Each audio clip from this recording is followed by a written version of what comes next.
Happy Friday, everyone. Welcome to another BRAP. It is January the 19th, 2024, and I am a little, well, I shouldn't say I'm tired. I'm still like freezing. I live outside the Washington, D.C. metropolitan area, or I should say in the D.C. metro area, and we got another like 5-6 inches of snow on top of like the 5 inches that we had on Monday through Tuesday. Thank goodness I have a snowblower, but it is freezing out there. It is freezing. So I'm just warming up. It's cold, but it's great to be on BRAP. Thank you, everyone. First of all, I want to give a big shout out to everyone who's been supporting the channel. Really, as always, really appreciate the support. I want to kind of tip my hats off to. No, I'm not going to drink tequila, Mariano. That's not. It's not wise to drink tequila while I'm podcasting. Maybe afterwards, though. But no, I want to. But also, big shout out to the chat. We tend to have a pretty good chat here. There's not a lot of console warring that goes on. Sometimes I see it a little bit, but I feel like we fostered a pretty good live chat here. So I just want to say thank you for that. But do me a favor, hit that like button if you haven't done so already, and if you're new, subscribe, hit the bell notification so you're alerted when we go live. Now, we certainly have a lot to talk about. Yesterday's Xbox Developer Direct, we're going to give you our impressions and thoughts. And Palworld, a mega hit apparently. It's apparently doing very well. We'll talk about that. And then there's a lot of conversation around Indiana Jones, the Machine Games Xbox exclusive, maybe Xbox exclusive. I'm sure we'll have a conversation about that. Maybe not in this show, but I'm sure that's something that's going to come up, or I'm sure it's been discussed by people in the community, given the recent commentary by Satya Nadella. But anyhow, we won't get into that. But there's a lot of conversation around, should Indiana Jones be a third person game? And so we'll talk about that. But I do want to welcome with me, we do have Nate. Nate, what's going on, man? Thank you for joining us tonight. Appreciate it. Yeah, no, man, no problem, man. I'm glad to be here. Like you said, there's plenty to talk about. A lot's been going on. A lot of conversations happening, just all around, man, and just tons of gaming to be had, which is great for all of us. So I'm happy to be here. Yeah, no, that's great to have you on. And now, have you played Palworld? Because apparently this is like a game that's doing very well. It's funny. It's funny Yeah. you mentioned that because I even forgot that I've seen it a long time ago. My best friend actually had to remind me that I've actually seen it before because I had to look it up before it launched last night, and I was like, "This looks crazy." I was like, "It's like Pokemon, but like with guns and like your homies." Like I was like, I don't really know what's happening right here. I was like, I feel like everything everywhere all at once. Like the video game happened, and it's like we're just gonna put Pokemon, guns, factories, and just go crazy. And yeah, like you said, apparently it is very successful. I actually just pulled up my Steam. I pulled it up on my Steam just now just to see something because somebody had asked me if I was gonna play because I know somebody mentioned on my timeline the other day, they were like, "Yeah, I think I'm gonna play Palworld," and they were like, "Hey, is this a good PC?" And they were asking about getting into PC gaming because I guess they wanted to play Palworld, and I was like, "Oh, okay." And I was like, so I pulled it up, and already like 15 people on my friends list own it, and one person on my friends list already has almost 15 hours in the game, and it came out last night.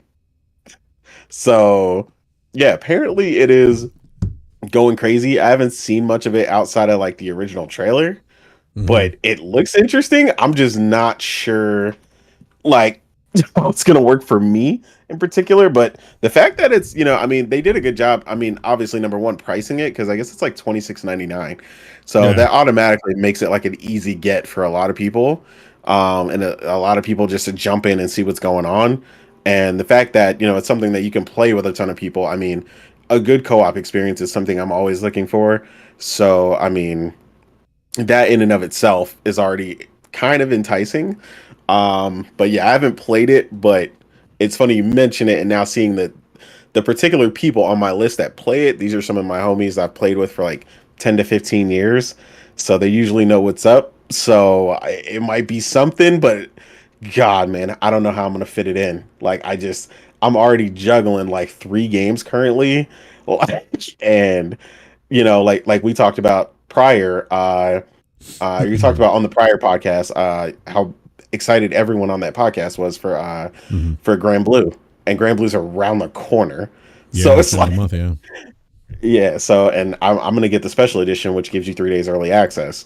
So it's even sooner. So it's like, man, it's crazy. But yeah, man, it looks good. Like I said, I mean, it definitely appeals to the Pokemon in me. The Pokemon, I've bought every Pokemon since Red and Blue. I've always been a really big fan. So that in itself looks interesting. The graphically, it looks appealing. And just like the general sense of the game just seems really cool. But it's I gotta watch somebody like play it or something on Twitch first before I see like if I'm like, okay, what's the gameplay loop? Like, what am I doing here? And like, what's going to be the end goal? Like, how's the longevity for this game looking? So yeah, that's kind of what I'm curious about. Also, microtransactions. You got to be careful with those. So I gotta give it a once over, and then I'll see if I'm gonna jump in. Yeah, just a note, it is an early access game. It's retailing right now for, as you said, $26.99 on Steam, and within 24 hours, it is sold 1 million units. So Yep. yeah, and and the game's also, as you mentioned, on the Xbox console. It's actually in Game Pass as well. So, so a few hours after the game launched, it hit about 200,000 concurrent players on Steam. Good lord. Yeah, peak concurrent record currently sits at an estimated 370,000. But that's just per the Steam database. So that's Yeah, that's that's I Palworld's do peak see it. concurrent record. Yeah, at I 370,000. didn't know it was on Game Pass though, so Yeah, I yeah, could it's on just Game Pass. install it. Yes. I don't even have to because I have Game Pass right now. Yeah, I don't have Game Pass, but I actually may. We'll talk about this a little bit later in the show. I may re-up on or resubscribe to Game Pass PC. So That sale, man. yeah, but yeah, I mean, it's just, I mean, this is huge. I mean, this is a big debut on Steam for this game, and as you It's mentioned, huge. I've heard other people describe it as a adult like Pokemon type game, and Mhm. again, it's an early access. Currently sits at a very positive rating on Steam. It's based on, gotta go back and look again, 6,090 reviews. So, yeah, this doesn't look like something I would play. Yeah. But because it's full of bloat. I'm just joking. Yeah, no, it's not something that I would play. The other thing too for me is I'm currently playing Baldur's Gate 3 on PlayStation 5 now, so there's that. I meant to ask you. I heard Yeah. because when you were on with B Money and all them, I meant to ask you how are you feeling about that as opposed because what I've seen the updates they've put out, they've managed to nail down the performance and the visuals on the PS5. When I saw the Digital Foundry update where they fixed a lot of the slowdown that they were getting in the later games. So how has the experience been for you playing it on PS5 now that you've had a complete playthrough on PC? So I definitely could tell the difference in terms of the graphics, visual fidelity. Mhm. Right? Obviously I'm playing on like high settings on the PC at Mhm. 120 frames in some places. Sometimes it dips. Like when Yeah. you get to Act 3, you get to Worms Crossing in the lower city, when there tends to be a lot of like congestion there, a lot of NPCs. It does tend to slow down a little bit. You see those frame drops. Sometimes, I mean, it's gotten better on PC in that particular area of the game. It did used to hit like 30 FPS, and it was like, oh my gosh, it was like chugging so bad. But they have, at least I think they've addressed that, because I haven't seen that. I didn't see that in the second playthrough. So that's the particular part I Okay. was talking about that I saw Yeah. that they said they even improved on PlayStation. They showed it used to drop to like 40.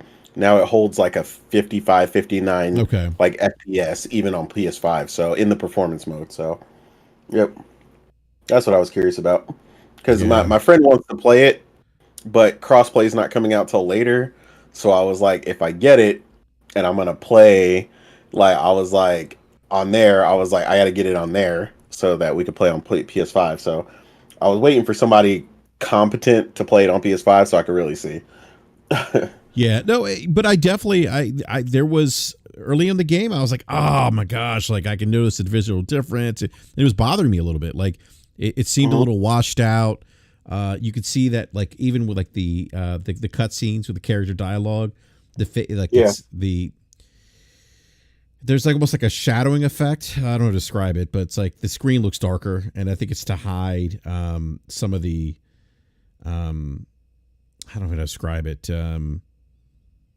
It almost seems like they're using kind of like a shadowy technique to hide some of the imperfections. yeah, hide some of the imperfections and kind of give you a little sense of like, I don't know, maybe Kind of like how a little more they tend to contrast, I guess. soften. Yeah, Yeah, it's they tend to softened. Yeah, soften the image. Yeah, yeah. I know what you Where mean. yeah, and where on on PC it's just everything pops. I mean, like there's no My softening of girl, the my image. girlfriend, my girlfriend said the same thing because she even Yeah. noticed. We went back and forth for like 20 minutes, changing it from putting on DLSS quality to native. And she was like, "No, no, no! Look here, look here, look at my face," because she's playing a dragon or the dragon race or whatever. And she's like, "Look, my face has like this sparkle and this detail and this shine." So like even like she's super detailed. So she's playing on that QD OLED monitor that I told you I got. So she was like, we were all into the details, just and that's just on PC, where she's just literally going back and forth. Whether and DLSS quality is phenomenal, like Mm-hmm. quality DLSS is insane. And she was even like getting on that between like the detail in that, and I was like, yeah, you can't play on anything but PC. I was like, you're just PC masteries all day now. So Yeah, yeah, no, I definitely no, get what you mean. it's definitely noticeable. I mean, and I have a 3070 GPU. I have a 12700K CPU Intel, and like you can tell the difference. I mean, it's noticeable. I mean, and not to say that it looks bad on PS5. There's some areas that look pretty good for the Hmm. console. And I think the frame rates are pretty solid for the most part. But Yeah, the and you're playing details this and on your OLED, right? yeah, and I'm playing on my OLED. So that's the other thing too. Like Okay, I have my PC hooked up to my OLED. So, I'm playing the PC version at high settings with DLS. I'm using DLS balanced. hmm And it just looks so much better. Like just the level of detail, and just I think the HDR implementation too is just better on PC.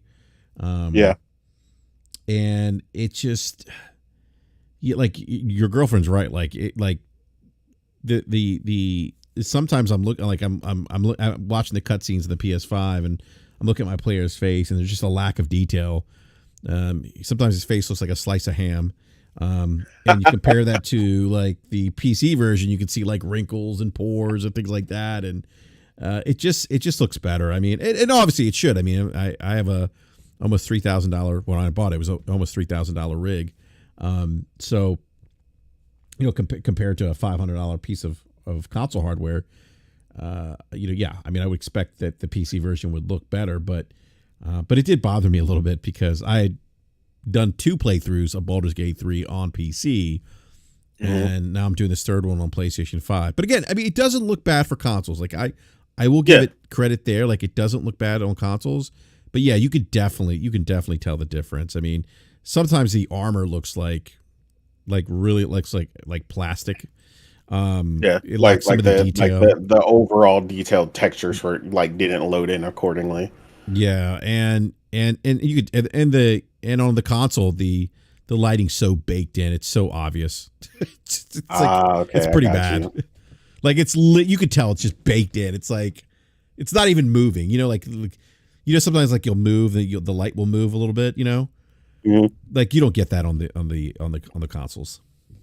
Now, see, stuff like that always makes me wonder because obviously, like, we're both pretty into the industry, so it makes me wonder, like, what engine are they on, as opposed to like what would be the effects of this game under like the I don't know why the Decima engine. You know what I mean? Or something like that. Like, how much benefit would it be, or a detriment, or how much would it change the look of the game, under a different I I, engine? I Like, tell you what, the Decima engine is pretty badass in my opinion. I mean, it really is.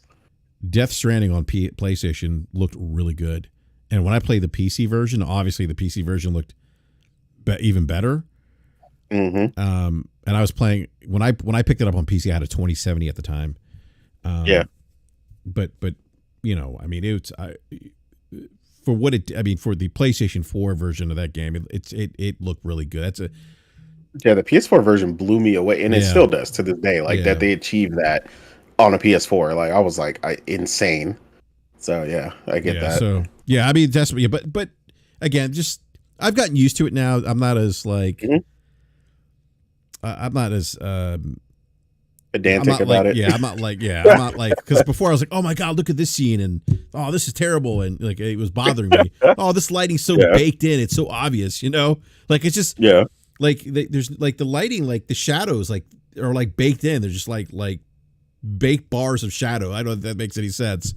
You know, they no, don't I move do. with the light. You And know, like they don't move so accordingly. Yeah. yeah, it'll move accordingly. Like it looks so I mean, like if you didn't know any better, if you hadn't played the PC version, you'd be like, oh, this looks great, you know, and it does. I mean, like the baked in lighting, it doesn't look terrible, but you could tell like I was on the other side of the room and the lighting was so pronounced because it was baked in. I'm like, I shouldn't be seeing it like that.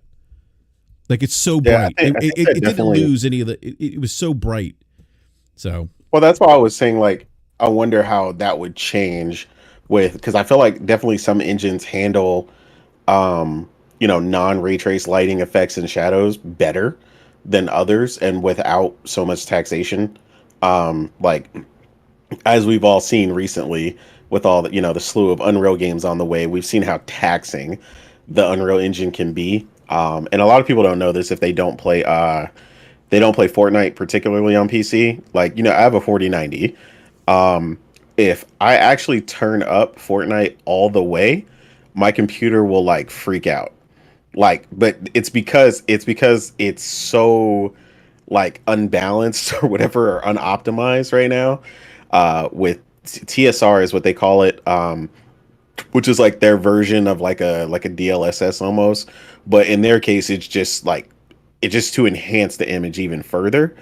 But like dropping into the game, my computer will like it's not chugging or anything, like it's not overheating or anything. It's just the optimization with Unreal Engine 5 is so bad that my computer has trouble like even processing it. And like my rig is like you can't buy a better rig right now. So it's like I don't know what they're expecting that to run on. So that makes me kind of like concerned for some of these games that are going to be running on Unreal Engine 5. So I'm hoping that the optimization over time, because it is such a widely adopted platform, that they'll improve the optimization tremendously going forward, and that we get to see some better results out of that.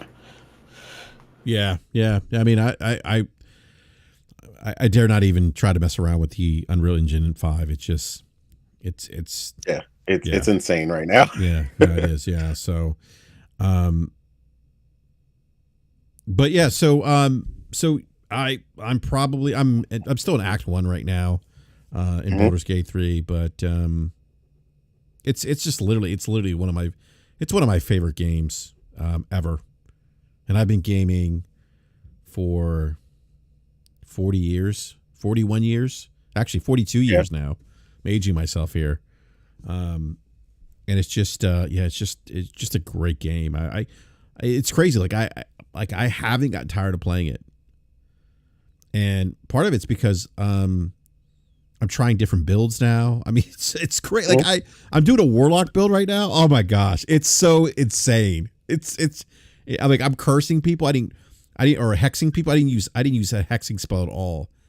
And any Yeah. of my first two play, and now I'm using it. I'm like, oh, I should have been using hexing spells like for the first and second playthroughs. But you see that right there, what you're talking about is something that again I was talking about in a space prior to coming here, was that untangible thing that the complexity and some of the mechanics in the systems and some of these bigger or longer games have that are just nowhere else. And the way they can kind of grab you and just pull you into these worlds.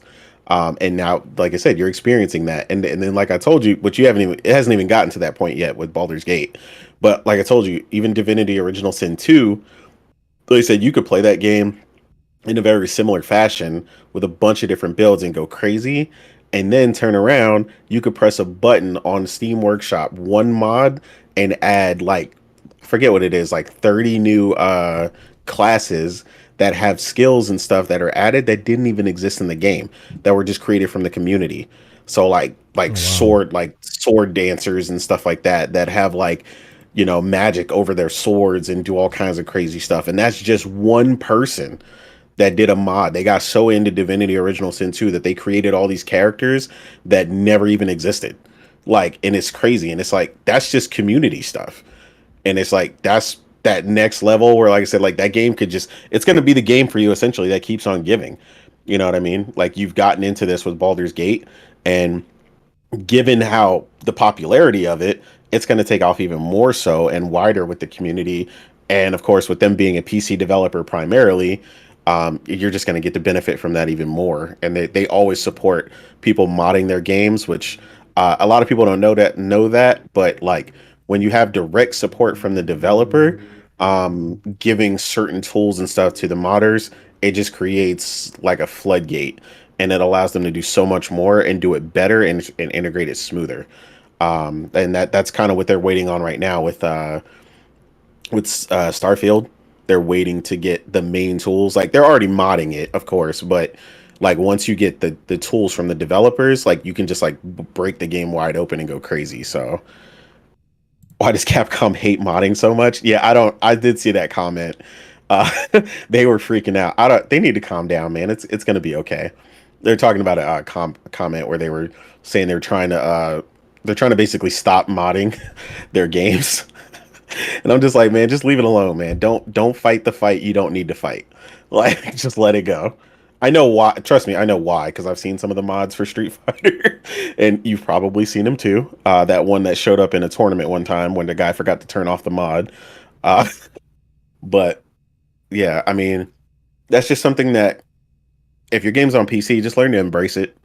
Um, and it's just going to prolong the life of your game, honestly. So I say to just learn to let it ride. Yeah, so it's But funny. yeah, I didn't mean to derail it like that. No, no, But no, no. It's funny. We're talking about Baldur's Gate and the different builds.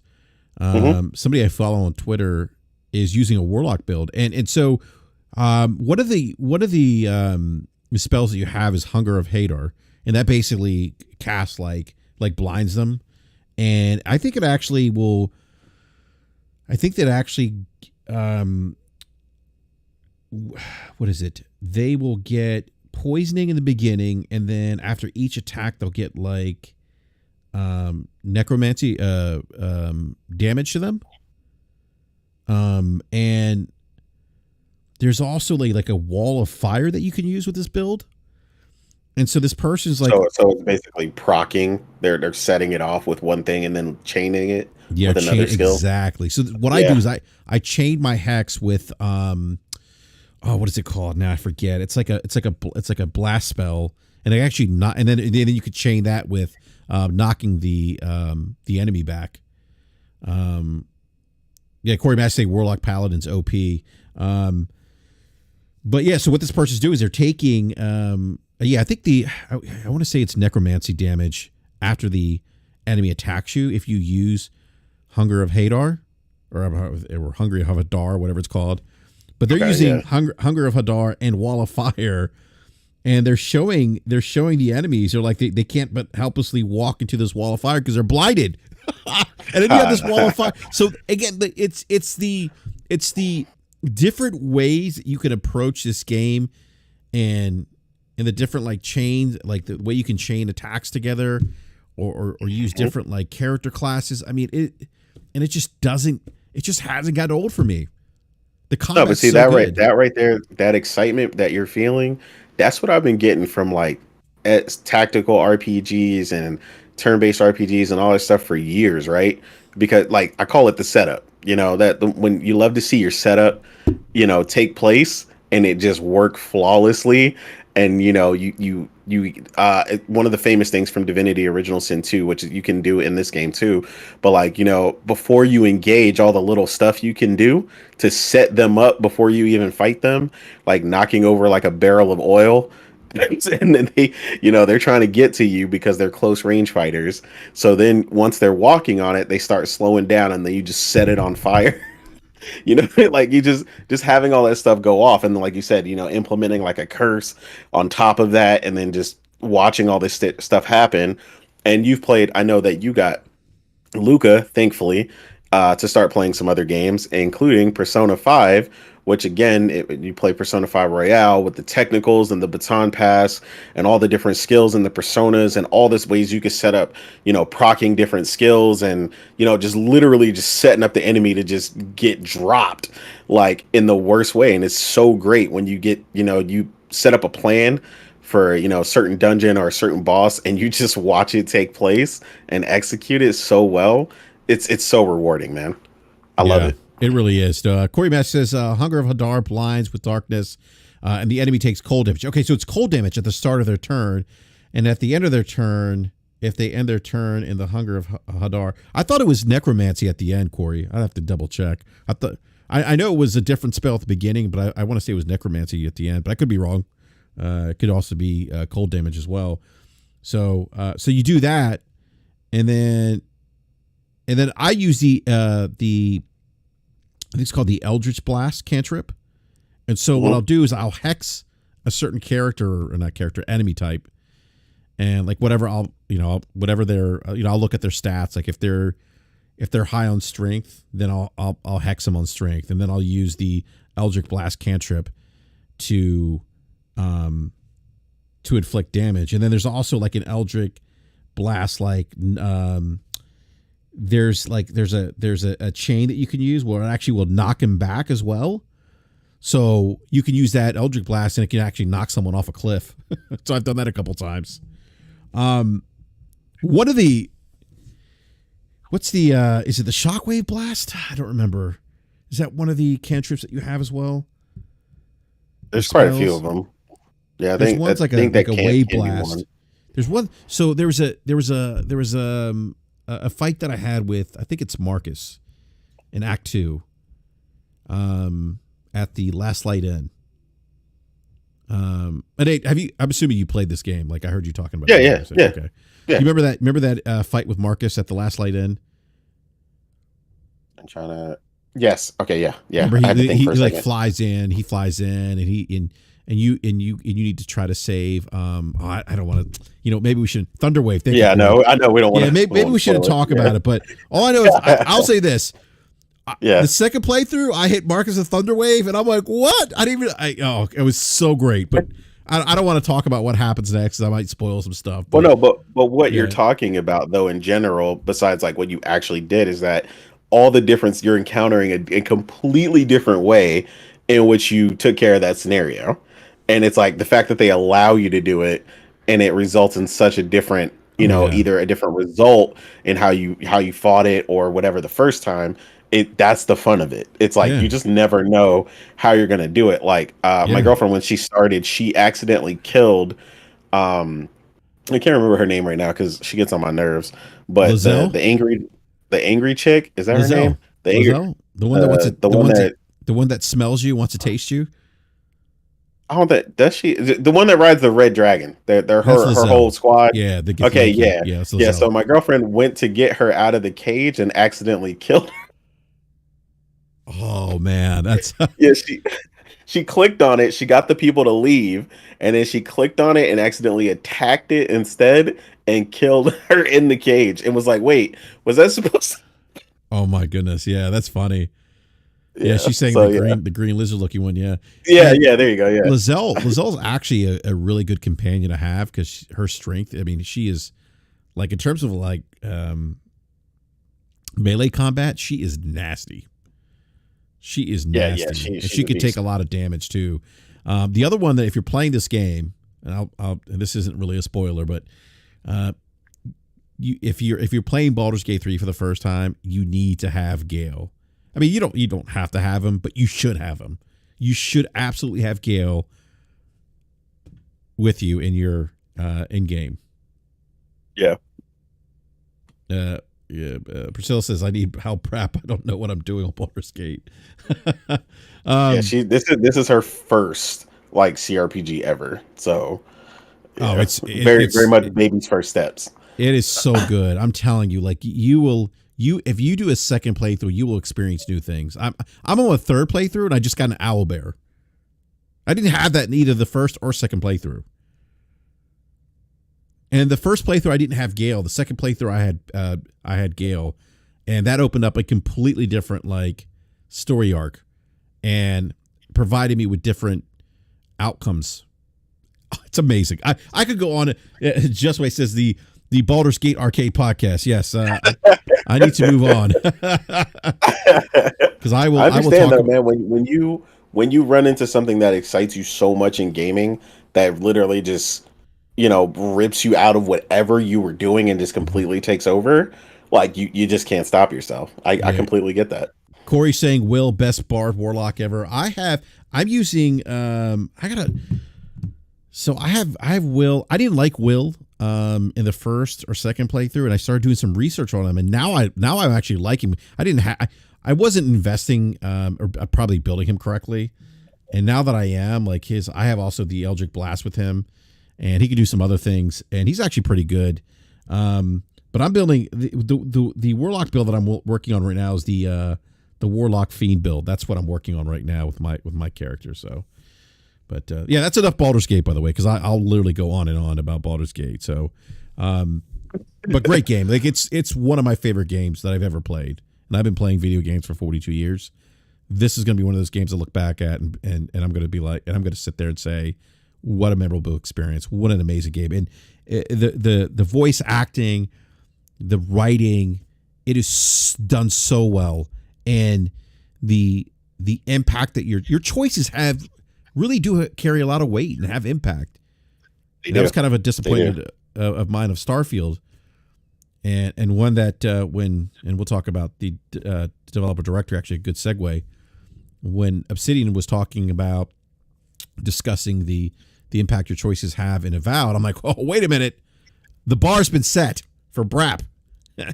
Baldur's Gate 3. That's the bar that I'm going that I have with games that give you choice. And where the developer says your choice has consequences or can influence certain story arcs, yeah, that's the bar now. Is Baldur's Gate 3. So, T-Rock says, I think yeah, go ahead. Oh, go ahead. No, go ahead. Go ahead. You got it. All right. No, I was just saying that I was saying that when you said that them talking about the choice and stuff, the only thing I hope that they do going forward is if you've played the Outer Worlds. One of the things I hate that constantly makes me reload is that the decision on the bar of what your character says or should say doesn't actually match what they do say sometimes. So like I'll be like, hey, can I get this information? I'll pay you a couple bucks, whatever. And like my character will say something and then like also insult the person at the same time or something. And I'm like, I didn't say that.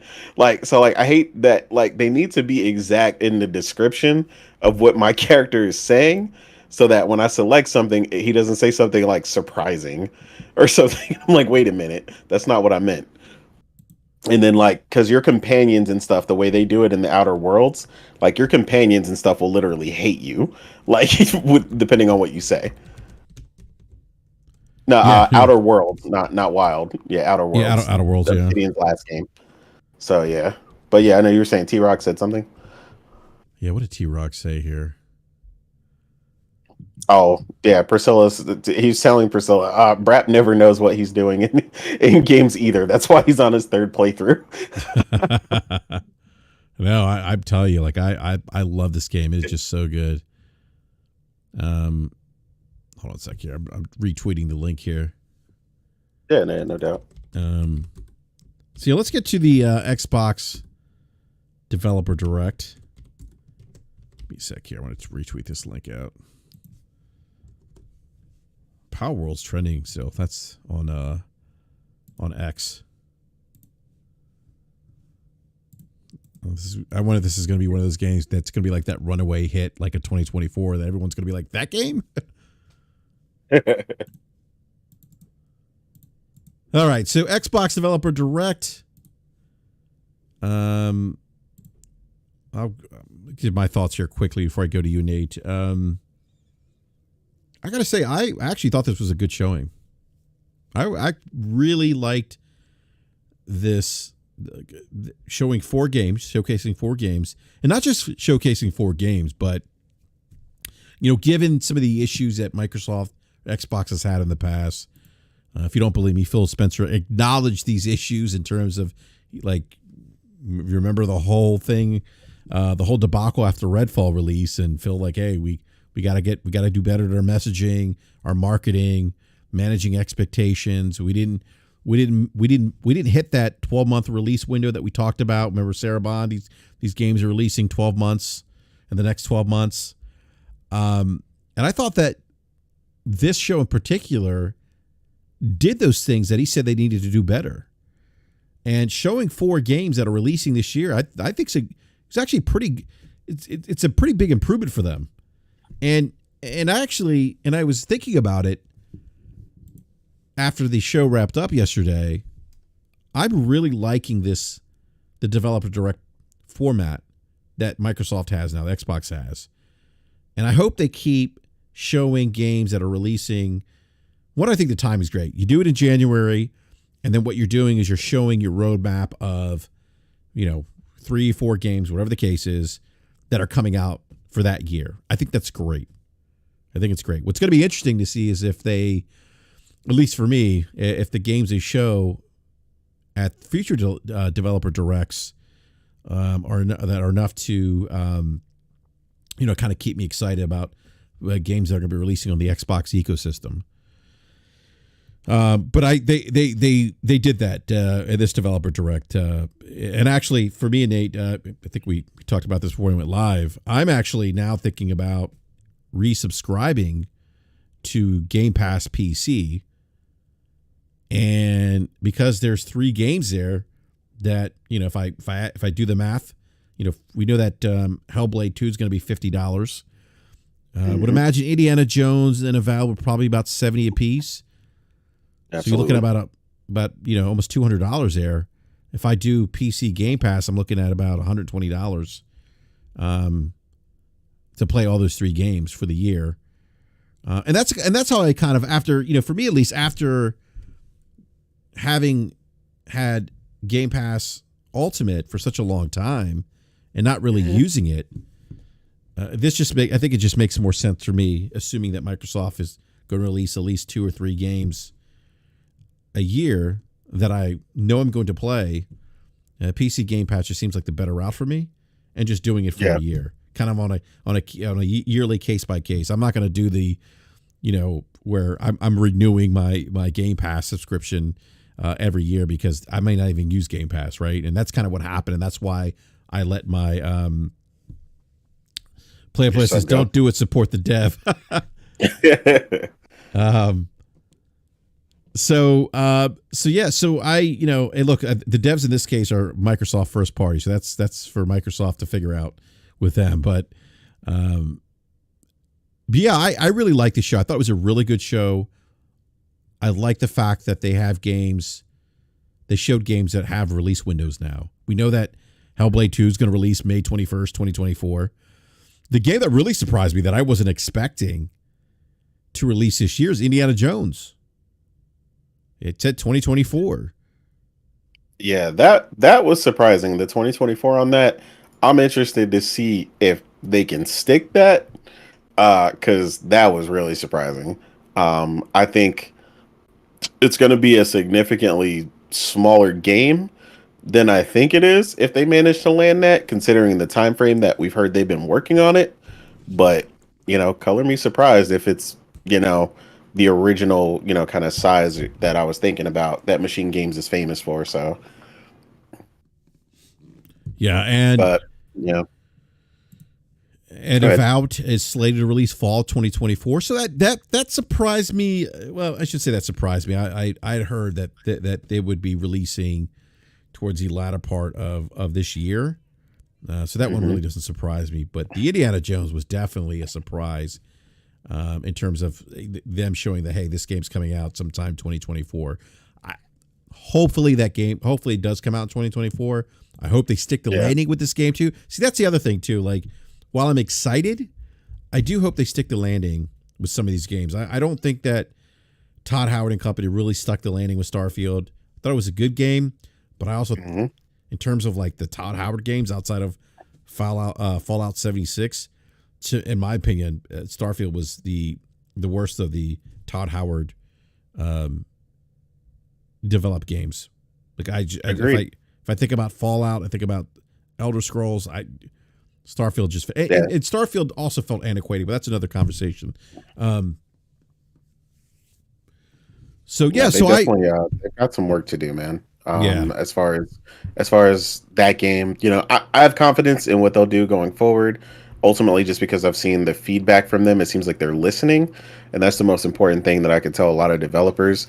I'm not saying listen to everybody, but clearly there are some issues they had with the game that definitely need to be ironed out that shouldn't be too hard to fix, as well as obviously expanding on the core of what the game was supposed to be about and making that much better. Like I said, I did explain to somebody that it was the first time I've actually had to mod a Bethesda game before I finished my first playthrough, because one of the aspects of the game was so bad that it frustrated me to no end, and there was no way I was going to do it the way that I was supposed to, which was building a ship.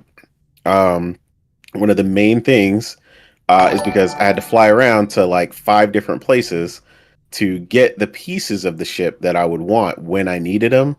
And I don't know if you ever built one in the game, but if you build one, you basically need it flyable in order to save it so that you could go to another station and get the other pieces you want. So like you would just have to have this like haphazard, like kind of crazy ship while you're trying to fly around all the different places to pick things up that you want to build the ship you want. So I eventually got a mod, which was very small. It's like an INI file change or something, which then you type in the in-game debug menu or whatever, in order to activate it. And then basically now every single part that's sold in the game is now at one of 3 like major hubs in the game. So when I would land at, I think, Atlas or whatever, I could now build my entire ship in one place, in accordance with the level of my shipbuilding skill. So like stuff like that, I feel like they didn't really think out very well. And then of course, fleshing out some of the other quests and things like that. Some of the quests obviously were very good, but like the bar was very low for some of the other ones. So it's like, I hope they'll do a lot better. I'm anticipating that first expansion and stuff like that. So, we'll see. But yeah, like you said, I think that's the key thing going forward with something like Indiana Jones. And this was something that this was a conversation we were having in that chat that I told you I was in prior, was you can't just, it's cool that Microsoft has all these studios now, 40 plus studios, and it looks like a ton of games are releasing, but now they can't it's not just about them releasing, they got to be good. And that's the other thing, and they need to be really good right now. Microsoft really needs that, because like we said, the problem isn't drawing in the people who already have an Xbox. You need to convince the people who don't have one that they need one, and that's the kind of pull Microsoft needs right now. Yeah, and that's been part of the challenge. I mean, evident by declining hardware console sales numbers, hardware revenues down as well. They're lucky in many ways because they have Minecraft, which is driving big software or big revenue numbers for them. But you're right. They need to be able to get more people in the Xbox ecosystem. Every new person in the Xbox ecosystem is a potential new Game Pass subscriber. Exactly. So I mean, that's the challenge, and but Machine Games, solid pedigree in my opinion. I've enjoyed the Wolfenstein games from them. They've been really good. Same. We know Obsidian's pedigree. Right? They make the best Fallout Vegas. They do. And Outer Worlds was great. I really enjoyed it. I've always said I thought they do Bethesda better than Bethesda does now. Yeah, I saw people. I did see some people say they didn't like the visual aesthetic of Avowed. What did you think, Nate? I didn't have an issue with it. I liked it, but what did you think? So I like it in some places. and didn't like it in others. So, like the one area where it looks kind of like the desert and there's a lot of rocks and stuff like that. Like I thought that place looked great, like the texture mapping and stuff, all that stuff looked really good. And then some of the other areas look like they probably, which I'm hoping will be cleaned up, you know, in the time frame they have left to release the game. Just looked like, the textures were kind of flat and a little muted. So I was hoping, like, that feels like as vibrant as the world is, or kind of like the bear or whatever that was in front of it and stuff. Like I felt like everything should be that vibrant. So just really, they just need to fix the visual inconsistencies. I don't so much mind the art style anymore. I felt like this was a much better showing than what they showed before. Um, I do. I mean, I was a fan of the darker art style, that they originally showed it in, and that in-engine trailer or whatever. But it's fine. I got over it. I'm like, I like the vibe it's got now. I just want them to make sure they nail down the consistencies with the visuals across the game. Like I want everything to look like that. Like I said, the scene in the area where I said that there's a bunch of rocks and stuff like that. I think as long as everything looks like that, like I'm good. But mainly just because I'm so sensitive to stuff like that. Um, like the moment something is off, and even more so, like I said, my girlfriend even more, because she was pointing out stuff that I was missing in the Baldur's Gate stuff. Like I said, just how her face looked and different Mm-hmm. things, and that was a minor quality change. She was still playing on a PC on ultimate settings, maxed out and just doing like quality mode change, and she was still noticing stuff. So like we're both Yeah. pretty sensitive to that stuff. So that's why I say I just really feel like they need to nail the texture work, and they can, because Outer Worlds is a very good looking game. Outer Worlds is So very I know they can do it. Yeah. yeah. So um, that's why I think they'll nail that in the future. But yeah, I mean, I don't hate it. I just, as long as they clean up the visual inconsistencies, I'll be all over it. Like I'm a big fan of their storytelling, and stuff like that, and I think it looks great, and I'm looking forward to it. I'm a fan of theirs entirely. They're like, they're not the sister team, obviously, but I basically refer to them as the sister Bethesda team because, like you said, they basically make Bethesda-like games, but they're another company. So, and they sometimes do it better than they do. Mm-hmm. So, yeah, like I'm looking forward to it. That's probably my most anticipated thing. That was that was shown at the event. Personally, like I said, just because I've always been a big fan of them. So, um, yeah.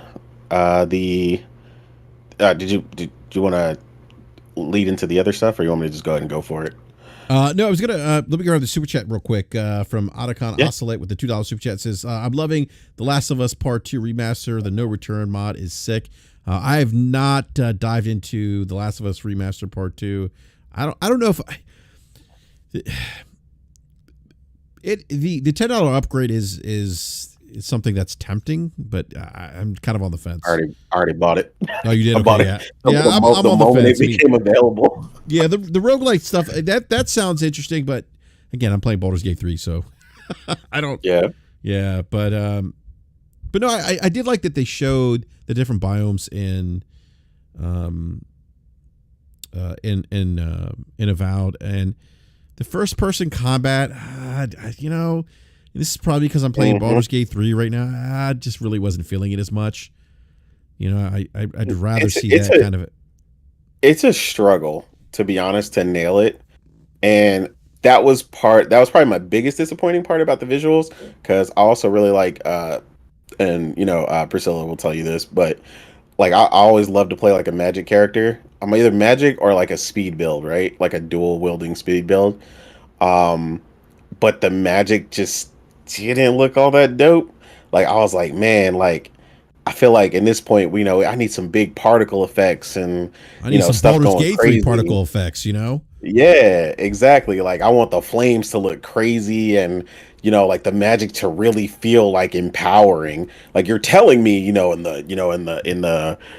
the trailer, in a world where magic is amazing, and it's Yeah. like, okay, well, when it shows me, like I want to feel like that, so it's Like like you can literally uh feel the punch yeah. in Baldur's Gate 3. Like you use the Eldritch Blast, you can actually feel Mhm. the punch, the weight Yeah, of it that it particular. hits. Yeah, it It hits. hits hard, and the Yeah. sound, the way it pop. This is again why we always tell people, a video game is the culmination of all the sum of its parts. You know what I mean? The sound design, the particle effects, visual effects overall. All these things come together to create this experience that you get, and when all those things hit, it's incredible, right? And we again, like I said, I keep leading back because I literally said a lot of this stuff in the conversation we were having, because we had some Xbox guys in there, and they were, we were having a real conversation, no console war nonsense, nothing. And because I mean, you see it in your chat sometimes where people are like, oh, you just hate Xbox games, and it's like, no, it's like, dude, we want everybody on 100% as gamers. We want nothing but the top games, right? We're realistic in knowing everybody's not going to hit that point, right?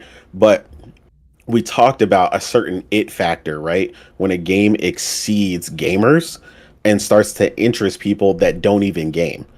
That is that intangible thing, that next level thing that people get when they see you playing a game that makes them interested, right? Like I don't even know. I've never talked to you about like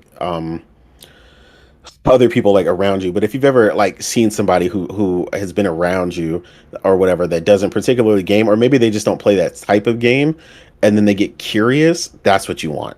You know what I mean? They're like, oh man, this sounds amazing, or this looks amazing. Like, I feel like I want to give this a try. Like, how can I get into it? Yeah. And I was explaining to people, I was like, because we talked about PlayStation, but we told them, we were like, PlayStation is not the only one, but a lot of their games do Mm-hmm. have that factor. Mm-hmm. And I was explaining to them in this particular case. I'll go off to the side here for just a second, but I was explaining to them, a guy who's was like 53 years old, my coworker, and he never gamed ever. And I know you're a big football guy. He was a big football guy, but in the off season, like, he was just so bored, like there's nothing to do. But I know he had a big 4K TV, the whole 9 yards. So one day he came in to do some extra work or something and overheard me talking. And I always talk gaming, but like it was only like three of us, so I was like extra loud. Um, and I was talking to my friend about something in Uncharted and then something else, and he came over and he goes, "Man, this sounds so interesting. What y'all are talking about?" He goes, "What's this? What's this game?" You're like, "Oh man, you were doing this and you flew, and then the plane, and then like just hearing me describe it and the passion that I was having in this discussion made him curious." And he was like, and this is the mistake I tell people they make with casuals. Everybody casual, or people who don't play or not really considered gamers yet, don't necessarily always want the least. So when after he came over and talked to me about it for a bit, he was like, "I want to experience this. I want to try this." And he went out and was like, "I don't want to just experience it. I know you the way you talk about it, you got the best. How do I experience it at the best?" And at the time, he went and bought a PS4 Pro. He even bought a Vita. I mean, he went all out. Like, he went crazy. But when he came back and he had tried Uncharted, he was talking with us about it the same way that he was hearing us talk about it. He's like, "Oh man, I got to the one part and the level, and then the thing fell down, and I was shooting him, and I was in there, and I was you know what I'm saying?" Like, this is a 53-year-old person, you know what I'm saying, who has never gamed. You know what I'm saying? And he's just so excited that and animated about this. And it's like, that's that untangible thing that we tell people, like, you want in your games, because again, the goal is to get people who are not already in your ecosystem. The goal is not the guy who's 5 Halos deep and is going to play the next Halo regardless of what you do. You need these other people to be interested, and it's like, that's what these games need to hit. They need to hit that mark that makes people interested. And then we went into one other thing, just per example, because we were trying to tell them, like, it's not just PlayStation games, they just also happen to have that. But I told him, I was like, Detroit Become Human, was a second party or third party game, whatever, but it was exclusive, at the time, but it's also on PC. And again, a guy, we were working on building a PC for his son, and while he was waiting for us to finish updating the PC, he was watching me play Detroit Become Human, because his idea of video games was his son, flipping keyboard back and forth and going crazy on Fortnite. And he was like, "Man, all that building and stuff, man, I can't keep up with that. I can't. That's crazy. Who plays that? Whatever. That's crazy." But while he was waiting, he was watching me play Detroit Become Human. I got a phone call the next day. He was at Best Buy. He said, "Tell me exactly what I need to play that the way that you were playing it." Because I explained to him, I have a PS4 Pro, so you're seeing it in 4K. Like, I was explaining to him the HDR, the whole nine. My man bought it all the very next day. He's like, "I gotta have it." That was incredible. But like that's that it factor again that these games, or at least some of these games coming forward from Microsoft, they need to entice people on the out to want to quote, as the Xbox saying goes, jump in. You know what I'm saying? So yeah, hopefully they get that. We're excited, because we're neck deep in this stuff, and we're looking forward to this stuff. But even for us, these games, like you said, they got to land. It's not just about quantitative build up, but consistency with the quality, and giving Microsoft a new identity, with being synonymous with quality, consistent releases. So yeah. Yeah, no, I agree 100%. It's not just the idea, the potential. It's the execution, and that's kind of that's been lacking a little bit for them. But it's funny you mentioned like people have said, "Oh, you guys hate Xbox." It's like, no, I came from an era where Xbox was very competitive in the software space and making these games. I mean, hey, look at go back 20 years. Look at Halo. Look at Gears of War. Look at some of the games, other games, Ninja Gaiden. I mean, I come from that era, so my bar is higher than some of these people who are just experiencing Xbox for the first time. And I also, I'll say this: I'm starting to tell the difference between those who are really enthusiasts and those who just want to be part of a community and care more, and where their enthusiasm really lies in just keeping up with appearances and representing a particular brand. And that's very true. And I'm not going to mention any names, but there are a lot out there, and there are. And yeah, and that's it. Look, if you're on X, Twitter, if you're listening to podcasters, be mindful of those that are engagement merchants, those who are not really. They may play video games, but they're not enthusiasts. You want to go to enthusiasts for conversation. You don't want to go to people who care more about trying to defend a brand or more focused on console warring. Those aren't enthusiasts. Well, and then like I told people, because like I said, this was a very thing. This is what I loved about this space, because like I said, it got both of them in there, and a lot of people in there are known as PlayStation centric people, and everybody got real for a minute. You know what I mean? And ultimately, it was just like, dude, we all just want really fire games at the end of the day, and that's really the ultimate goal.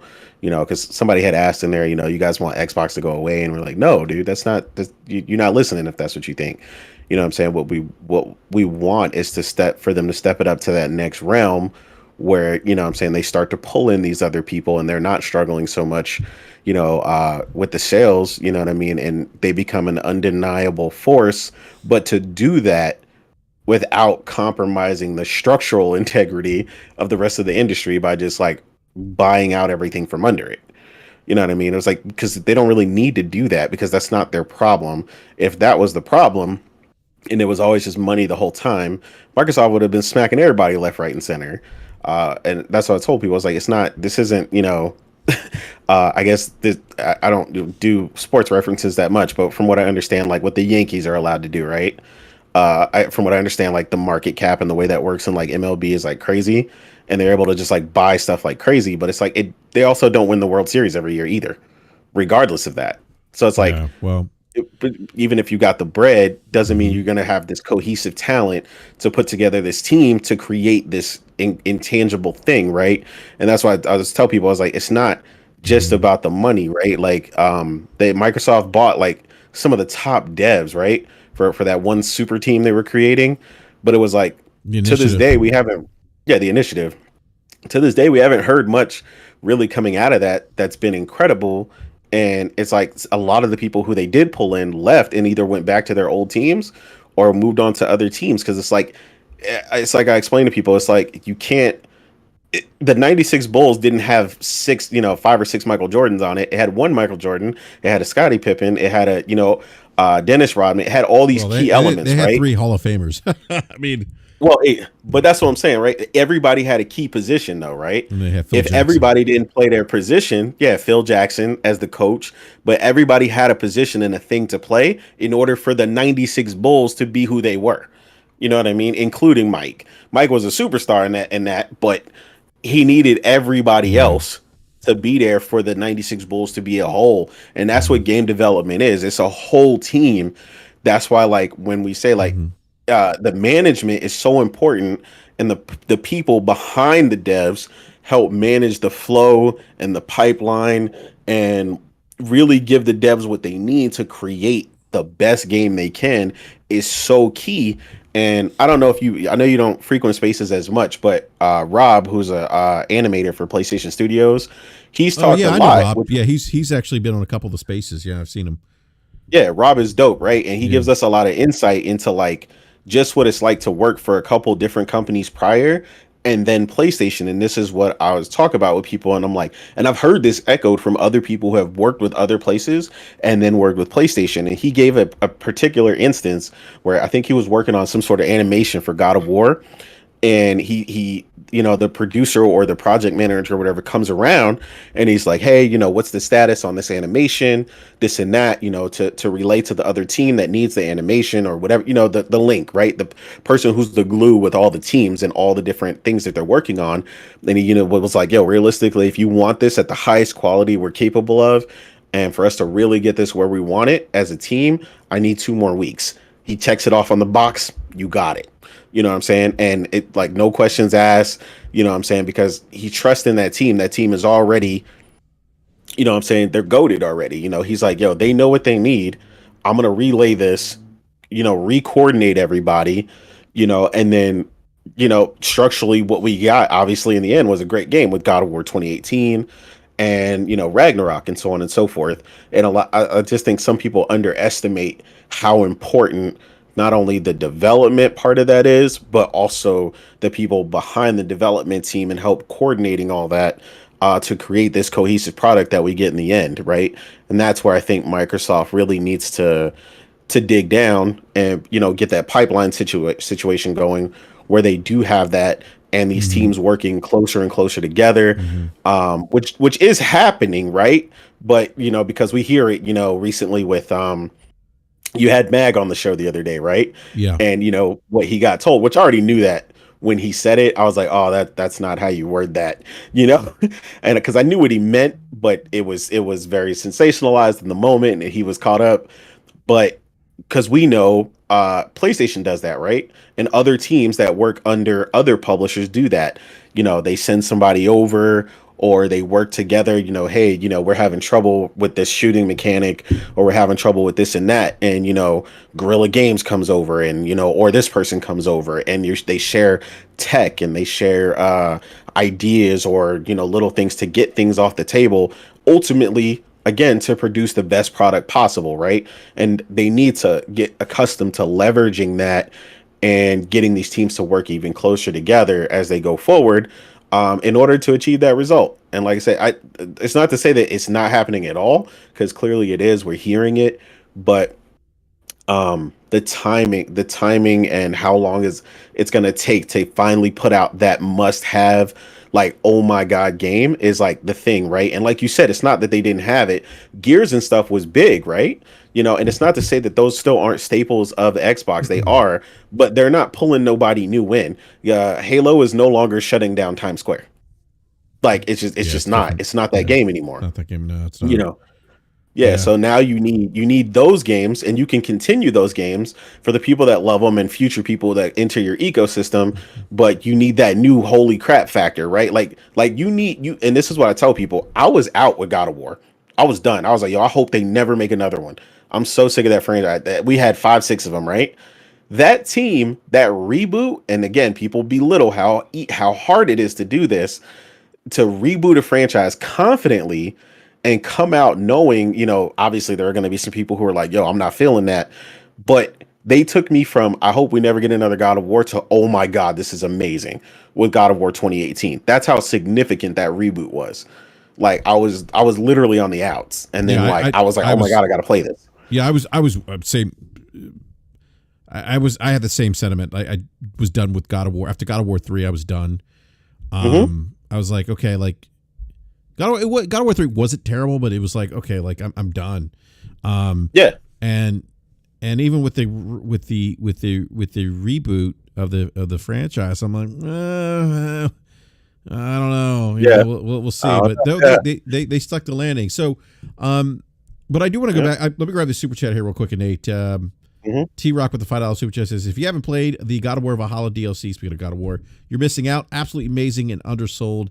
Yeah, I haven't played it yet, but I've heard great things about it, and it's free, by the way. It's great that it's Sony's offering that it's free. But so yeah, I mean, to Nate's point, I mean, we're gaming enthusiasts. We want to see Xbox do well because we know and we've experienced Xbox at its pinnacle, and everyone benefits from that. And we get great gaming experiences, and that's what we want. So our criticism and critique of them isn't out of hate. That's so weird, by the way. Oh, you hate a product? No, we don't hate a product. People have preferences. People like or dislike products based on their individual use cases. People need to understand that, and they often don't. But at the end of the day, we're enthusiasts. A lot of us remember Xbox 20 years ago, 10 year or 360 generation Xbox, OG Xbox generation, and want to see great gaming experiences because they have provided those. And again, kind of to your point, Nate, about having a cadence of releases of quality content. Assuming they stick the landing here with the 4 games they showed, the 4 first-party games, or 3 first-party games, I should say. I think this is a good start for them in 2024. Now, the question is, I think with all the studios they have now, are they going to be able to kind of keep speed or keep that cadence going? I hope they do, considering the amount of studios, and I hope those studios stick the landing, because if they do, it could be an exciting time for somebody who's in the Xbox ecosystem playing games. Or even if some of these games do go multi-plat, it's going to be great for people who maybe don't have an Xbox or aren't in the ecosystem, have an opportunity to play these games that they're releasing. Again, assuming that they stick the landing here. So I know we talked about Avowed. They showed Hellblade. Hellblade 2 got a release date of May 21st. They still didn't. My only nit or complaint here is that they didn't really show more of the combat. While I appreciate the deep dive into, like the spatial audio. Developer diary. What's that? The developer's diary Yeah, that they like keep going into. Yeah, like Can I see the game, please? Yeah, like they show and they're like, oh, the combat's. I forget what they said. He said that the combat's a little bit different, but is it? I mean, I'd like to see more combat, but I get the sense that it's probably going to be like Hellblade, the first one, which is not a bad thing. The spatial audio is really interesting how they're trying to immerse the gamer even more so than the original Hellblade. And I thought Hellblade was one of those games that used sound in a way that was just like, wow. Yeah. Just, I mean, it truly, I thought, innovative in that regard, and how they're able to kind of try to immerse a gamer into somebody who has, suffers psychosis, right? And they actually, the developer diary did actually talk about working with psychologists and actually work with people who suffer from psychosis as well. So this game is definitely what I'm going to be playing on May 21st. It's coming to Windows PC, Xbox Series X, and it's going to be on Game Pass as well. And visually, the game, I think, when I tweeted this out, this is their best looking game this generation. And the best looking game they put out in a long time. And I tweeted out, and actually, Aaron Greenberg actually loved the tweet. But it's a really great looking game. This is what I said. I said, look, this is their best looking game. They need more games that look like this. Well, and that was a conversation we had, right? In that space as well, was that a large part of some of the people I mentioned that didn't game was the first thing before they touch a game, what do? They see it. So they kept seeing it. So when they see it and they're like, this looks too incredible not to play. And that's why I always tell people, like, as much as some people are like, graphics aren't everything and this and that. And I'm like, presentation is still very important, right? And as a JRPG fan, heavily, that's something that I've hoped that a lot of JRPG developers would step up for a long time, because there's so many people I know that were interested, but I know they won't really take the jump or the leap, because I know some of these games, the visuals, even though I know how they play and all the great stories and character development that takes place in them, they're visually pretty dated. Some of them, not all of them, but And that was something where Tales of Arise came along, right? And I use that as a prime example because that game came along. They visually stepped up the presentation tremendously. The animation quality, the particle effects, everything, the fluidity of the animations, everything, right? And all of a sudden, I had people hitting me up who never asked me anything about JRPGs, and they're like, "Yo, have you played this? What's your thing? You know, what's the thought on this? You know?" And tons of more people got into it, and guess what? It then turned into be the best selling of the franchise to date, and it's also the only Tales game that I've ever completed. So it's like all these things are so important um for every game, each aspect, the gameplay, the presentation, all that, the to keep that immersion. The animation quality is something people think people don't notice this if they're not as into it as it is for us, but people see these things and they see the quality of these things. Even my girlfriend's like mom watching us play like The Last of Us and stuff, seeing like, oh my god, that looks so real. All the way she holds the gun, is really specific. That she hold like they notice the proper techniques and all these things. And again, that's something Rob asked us. At one point, he goes, "Do you guys notice all these details when you play the game? All Oh these yeah. things that and we Yeah. all immediately, yes, the trigger discipline. Anybody who knows anything about that, keeping your finger off the trigger when you're not about to fire, all these little things that you see, and that helps your immersion. Even the way they take apart the weapon in The Last of Us when you're messing around on the workbench, taking it apart, flipping it back together, hitting it with putting the pipe in there to clean it out, like all that stuff is amazing, man. It just pulls you further and further into these games, and that's what you want. And that's the same thing again. Not to bring it back to your favorite, but Baldur's Gate, the performances in that game Yeah, pull they're you really in good. They really so do. deep. And the guy that won, I can't remember Hmm. his name, but Yeah, that played the Styrion's story or voice actor. whatever. Yeah. Yeah, Hmm. yeah. From the very moment I played that game and I did the little voice intro things where they talk, I was immediately enamored by this man's performance. Like I was like, the little thing where he's like, I'm a vampire in a world, and like it was so like I was like, yo, is this dude like from Broadway or something? Like his performance immediately stood out. Like everybody was great. Like don't get me wrong, but I was just like, oh my god, like why is it there's so much passion in this voice acting, and like Jesus, like I just loved it. And it's like that's what you need nowadays to just kind of really stand out. So yeah, hopefully, like you said, that's what they need going forward. Those shock factor graphics, animation quality, all that stuff. And ultimately, like you said, you're excited for Senua 2, but ultimately what's going to determine the factor of where it stands is how you feel after you play it. You know what I mean? So Yeah, that's what we got absolutely. to see. Yeah, yeah, Yep. absolutely. Um, all right, so I do want to. Oh, one thing that I should mention. I didn't realize this, but IGN wrote this article that that apparently the showing of Indiana Jones that Quake 6 may have been leaked on a whiteboard or teased. I don't know if you saw that. Oh, Yeah, the board. At one yeah. point, they had a board. They had a board in the back. It's actually it's funny that apparently I know what you're talking about. I didn't see what was written on it, but I pointed it out when we were watching it because I was telling my girlfriend she would like something like that in like a garage or something. But there's actually a blackboard. It's blackboard.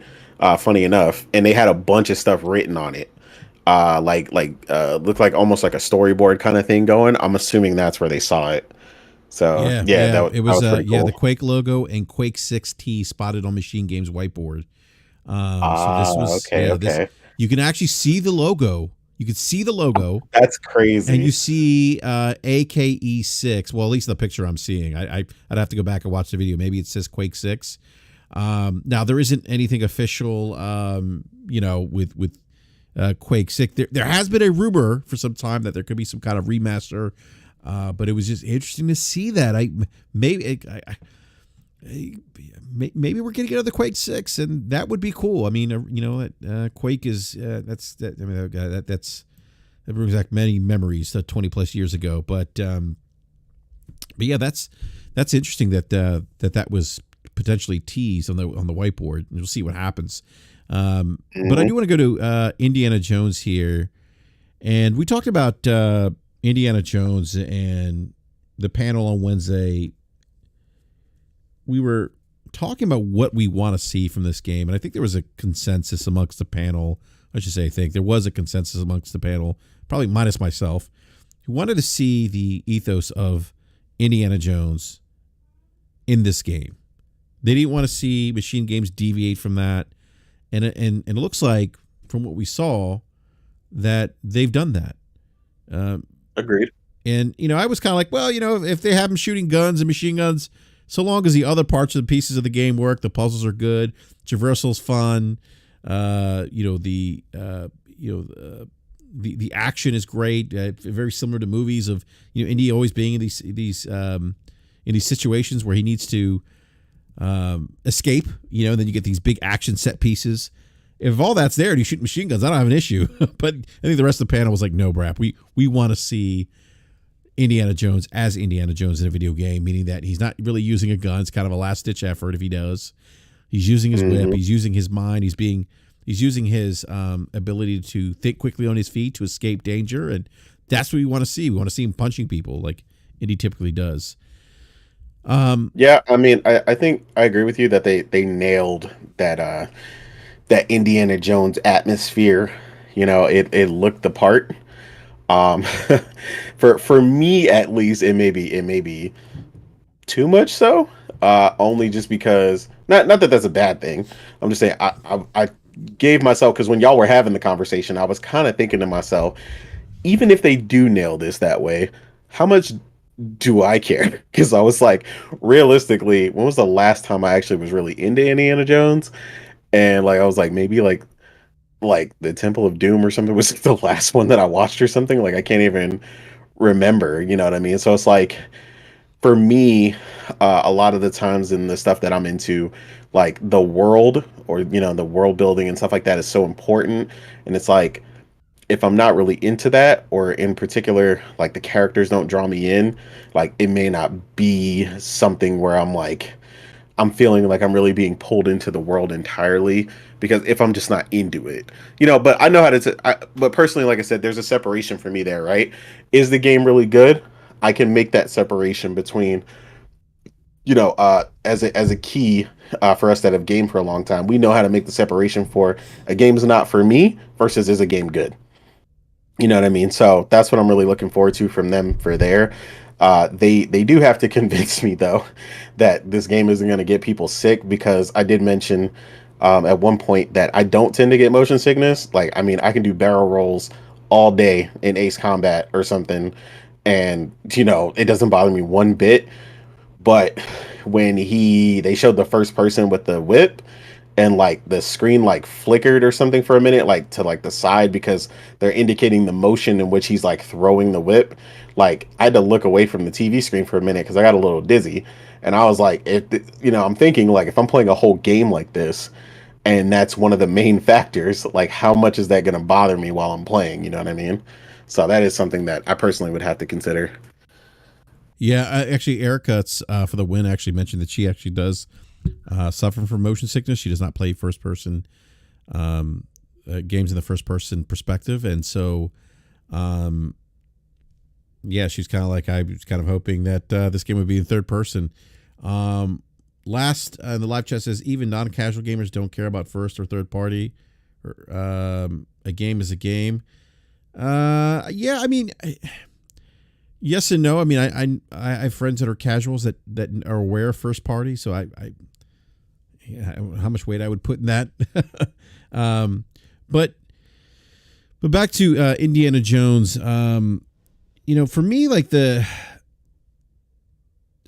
I'm excited for Indiana Jones. I hope they stick the landing with this game. There's a lot of nostalgia here for me. I grew up watching Indiana Jones, the Raiders of the Lost Ark, Temple of Doom. This game actually takes place in between those two movies. Indiana Jones for me comes off the heels of Star Wars. Obviously Harrison Ford as Han Solo, now Indiana Jones, and and it was, Indiana Jones was such an iconic character for me growing up. Like it was one of the best action movies out at the time, and it was just very well done. And Corey may say a strong disagree. Most people in general can't name the developer's other favorite game. Corey, again, whether they can name the developer or not, they're still aware. I mean, I have coworkers that are casual gamers that know what The Last of Us is. They might not know who Naughty Dog is, but they know who the developer is. So I mean, they know what the game is. They know it's first party. They know they can only get it on PlayStation. Yeah. Which is ultimately all they really need to know. Just like people only know, Corey, that you can only get Mario on Nintendo. They don't know who the fucking developer is for Mario. They know they can only buy it on Nintendo. They know they can only buy God of War on PlayStation. Anyhow, so my only the one complaint I have with Indiana Jones, and I do think it should be third person.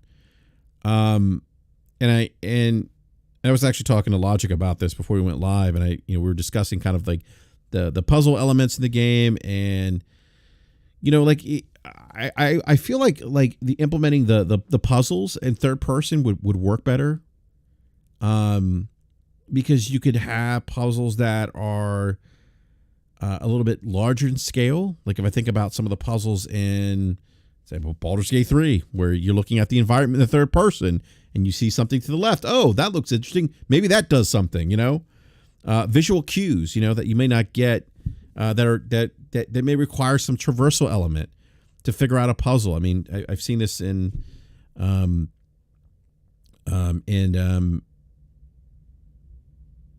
Rise of the Tomb Raider, or say the Tomb Raider series.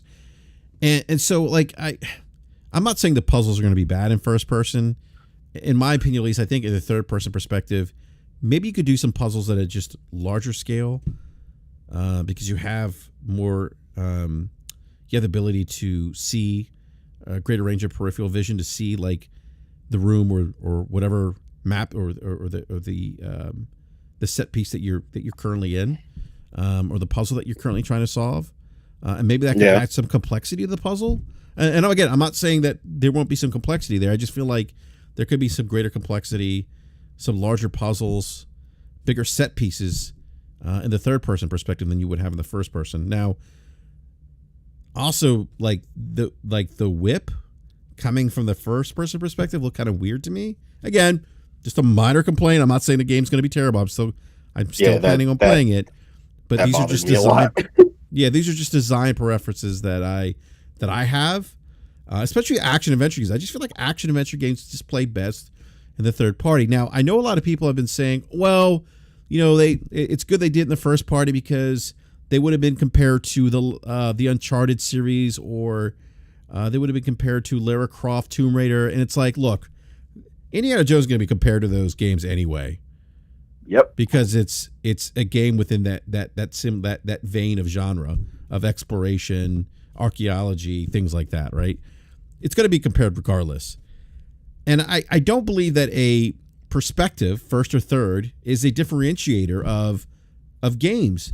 The biggest differentiator is going to be the things you mentioned, Nate, that you said earlier, a game is a sum of its parts. That is going to be the differentiator, the ultimate differentiator. So when I see people say, "Oh, well, it's good they did first because it needs to be different than Uncharted or Tomb Raider," I'm like, no, that's not the differentiator. The differentiator is the execution, the sum of its parts, the traversal, the combat, the writing, the acting, the level designs, those kinds of things. It's not going to be whether it's first or third. That's not going to be the differentiator. And again, I hate to say this, but if you don't think that it's going to be compared, it's absolutely going to be compared to these other games, right or wrong. It's going to happen. So I just think that, again, and this is my preference, I think this game would have been better in the third person. I think the punching in first person just felt like it looked a little clunky to me.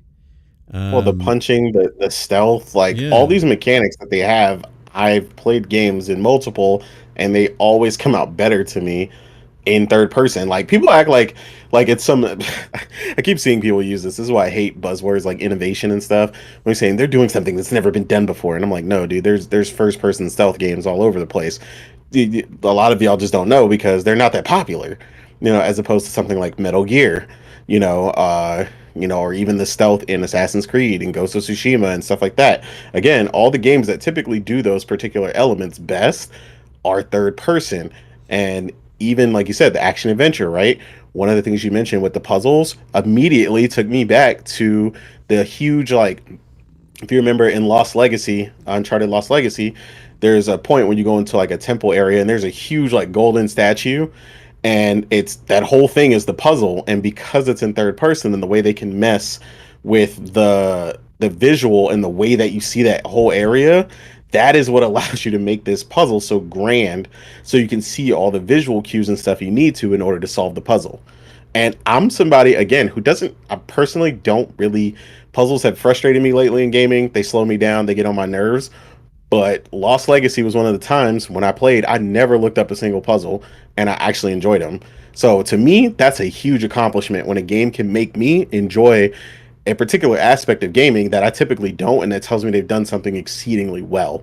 Because puzzles don't necessarily have to be incredibly hard or whatever. What they need to be, when they're designed well, you know, the person should get the visual cues or whatever, you know, cues they need in order to solve it without technically the need to really look it up.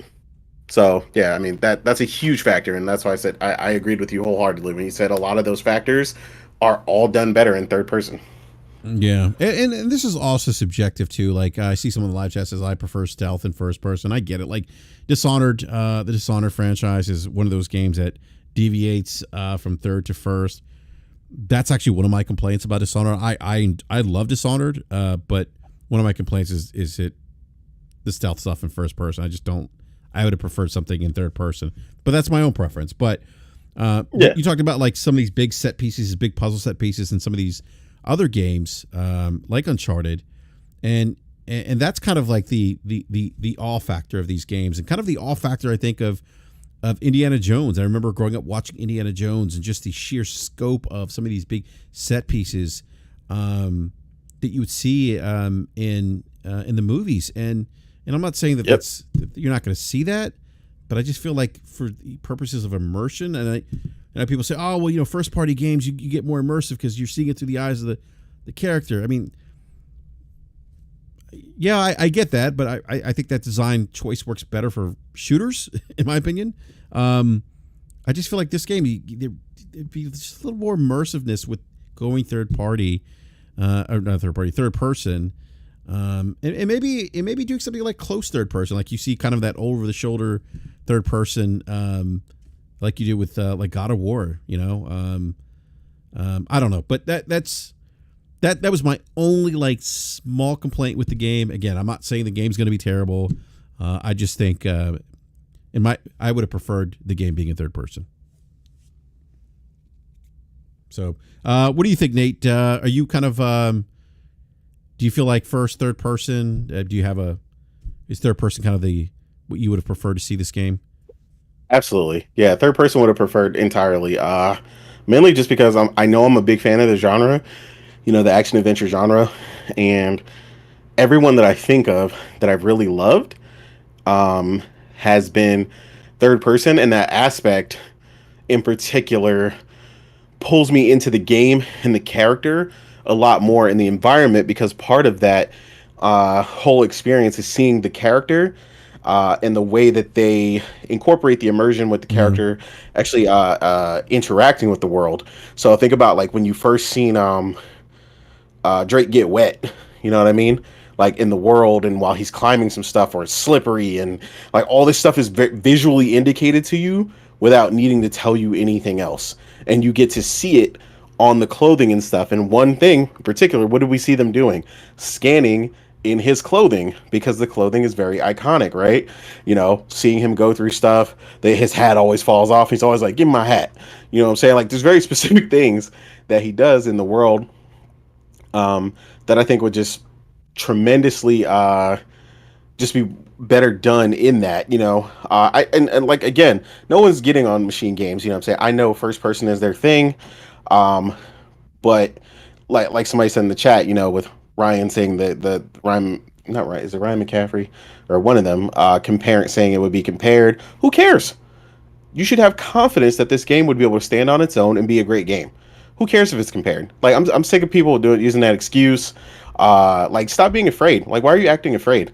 Like if you have so much confidence in this brand and what they're capable of, believe that they can create a great game in that aspect. Like stop being afraid. Like that's so weird to me. Like I've never been afraid of that. Like oh we're gonna put it in this other aspect, and I'm glad they did because I'm afraid it would be compared to this other great game. You know, and it's like that's crazy. If the game stands on its own and is great, it would be fine. Yeah. And like But I yeah, said, I think it's going to get compared anyway. Well, yeah, and it will, and that's the problem that with his wording, right? He tried to say it wouldn't, and I'm like, yeah, it's definitely still going to. Among other things, now that it's in first person, like you said, the stealth elements with Dishonored and so on and so forth, because it's in that aspect.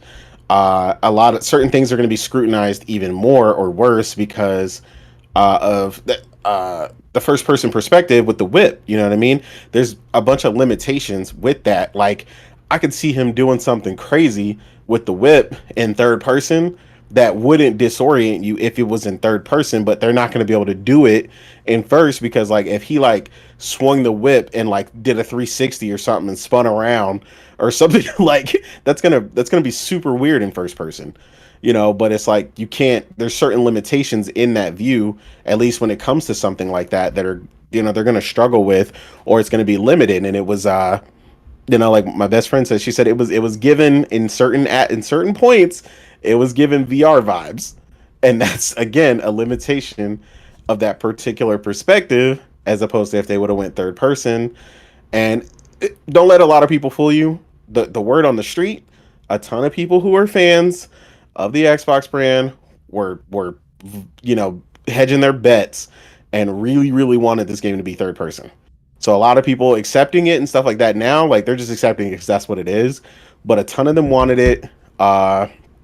You know, I remember seeing, you know, like I said, you had Mag on the other day, and I remember seeing him have a conversation with Colt, and Colt was going off saying, you know, who said machine games can't do third person? I'm like, I'm not saying they can't. I'm just saying they probably won't because I know what they tend to do, and I know how hard it is to switch up in a to you know a different game type or you know even something that aspect ratio or not aspect ratio but that aspect that they're so comfortable in, which is first person, right? It looked like the part when he jumped from plane to plane. Tell me that didn't look like a moment straight out of something from Wolfenstein, right? That's very machine games.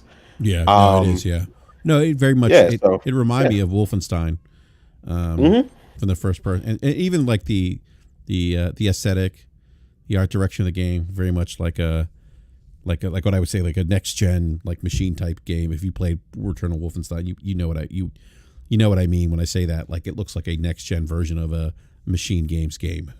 So Yep. yeah, Priscilla says, "Be honest, you ain't playing it." I mean, look, I mean, probably not. I mean, but you know, at the time, if I happen to have Game Pass, you know, maybe I'll bust it open on the ultra wide and see what happens. But look, I'll be honest about it, right? Like I said, I could separate the two, right? Like I gave people the perfect example. Like if the game is good, I'll acknowledge that it's good, even if I'm not feeling it, right? Like prime example, the new Prince of Persia game that drops.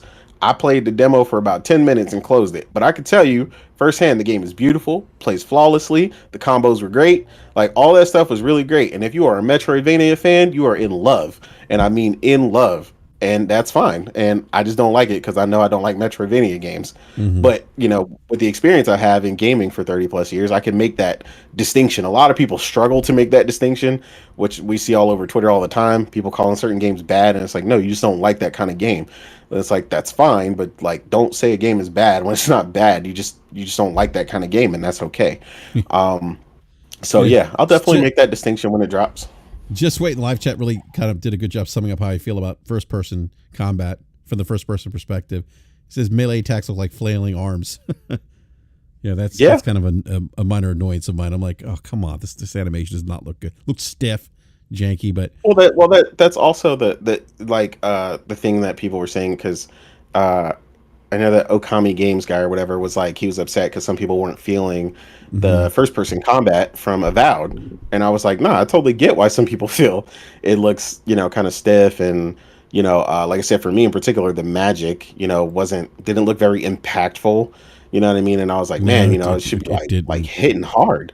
It did. Yeah, so I was like, I get why people are not super stoked about it. And typically first person combat versus like obviously we've seen have tons of other examples of great third person combat, and you see the differences of what you're able to do and the limit within first person, because again that aspect, uh you have to consider the visuals that are happening, like when the person's facing that way. Like think about some of the ways Kratos moves some of the ways Kratos moves in a God of War, how jarring that would be in in first person. Like you'd be like, oh my god, like, so that's what I'm saying. Like when people are wanting that other aspect, it just makes sense, right? And for me it did for Indiana Jones, but I mean they made their choice.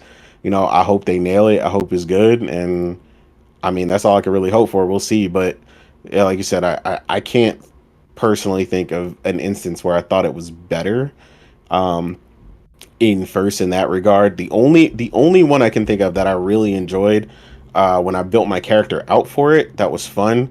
It's still limited by that aspect of being in first person, but the only one I've really said I really enjoyed was Cyberpunk.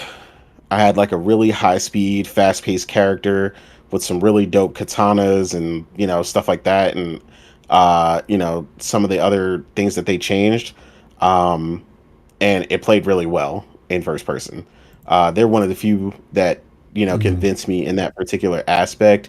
Uh, and they were like, bringing you into the city, that sense of scale when you're walking in your apartment and going up the elevator and stuff. Like I really got what they were putting down in that, regardless of how much I was like, oh, I want it third, I want it third, I want it third. And I was one of those people, you know.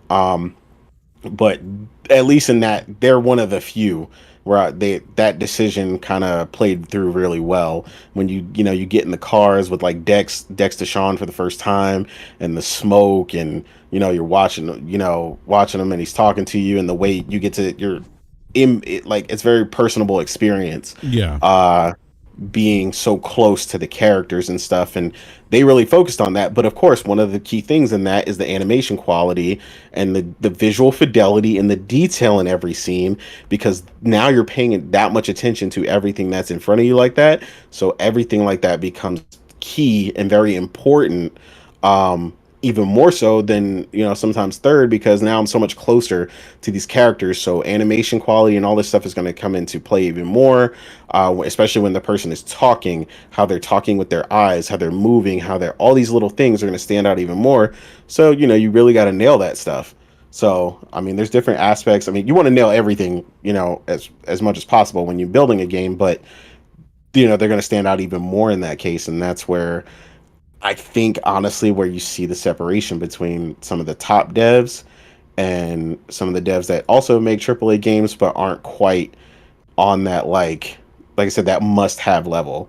And that's where I think Microsoft, I hope, is looking to go, is looking to bring these devs, and this is what I was hoping, like I said, when you go under a publisher, to take them to that next level. Because like what's the point if you were individual, and if you were an indie dev and you were doing fine, what's the point of going underneath a publisher if it's not going to make you better, right? Like that's how I look at it. Like, and again, people think it's always console war stuff, but I'm like, well, I think about any dev that uh PlayStation has typically taken under. Not that some haven't, like, fell off, but typically it was on the choices that they made. But most of the devs that have come under PlayStation have become better or produce much better work underneath them as a first party studio. And that's what I want to see, as opposed to a lot of the studios that Microsoft has brought in that either have stayed the same or worsened, while being under them. So I'm hoping that they're paying attention to that, and all these studios are gonna level up a lot. I know Bethesda's more of a its own operating entity to the side of them. They're under them, but they bought them ultimately to kind of almost be autonomous, because they already made games on their own, so they don't need as much help. Particularly, their biggest issue was the financial struggle the company was going through, ZeniMax specifically. So I mean, hopefully they're gonna make something incredible. That's how I want to feel. And ultimately, like I tell people, man, like as much as I'm not super stoked about Indiana Jones, I'm always willing to be proven wrong. I mean, if it turns out phenomenal, and I'm just like, dang, man, I was so wrong. I was like, yeah, absolutely, I'm willing to say that. You know, like, oh, this game is amazing. Ultra wide support, PC day one. Oh my god, they're killing it. The game, I was so wrong. The aspect ratio was amazing. We could totally have that conversation again, Brad, when that comes in. I'm Yeah, all yeah, for it. no, I hope absolutely. I get to say those things. You Yeah. know, so yeah, that's where I'm at with it, man. I'm cautiously looking forward to all things Microsoft to come, but like they gotta. I always tell people, man, when it comes to gaming, you're as good as your last product to me. Um, and the reason why I particularly say that is because a lot of these teams are so dynamic and evolve. You know, the team that made the last game isn't the same team that's going to make the next game that studio makes, even at PlayStation first party studios. So it's like you got to still show me on the next game that you're as good as the studio that I've always loved.